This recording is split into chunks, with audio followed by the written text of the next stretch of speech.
امام صادق علیہ السلام نے ارشاد فرمایا،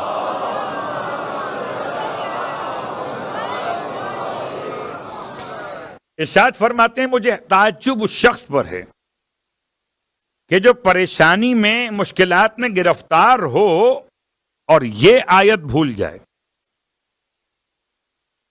لا الہ الا انت سبحانک انی کنت من الظالمین، کہ خدا خود کہتا ہے فاستجبنا لہ ونجیناہ من الغم وکذالک ننجی المؤمنین، بس ہم نے جیسے یونس کو نکالا، ان کی بات سن کر جواب دیا اور انہیں غم سے نکال دیا، ہم ایسے ہی مومنین کو غموں سے نکالتے ہیں۔ تو کبھی اس آیت کو پڑھیے روحانیت بڑھانے کے لیے، کب پڑھیے؟ صبح کی نماز کے بعد اور مغرب کی نماز کے بعد، سجدے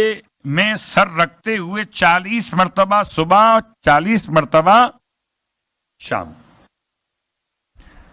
لا الہ الا انت سبحانک انی کنت من الظالمین۔ اس سے روحانیت میں اضافہ ہوتا ہے۔ اگر روحانیت بڑھانا خود سے چاہیں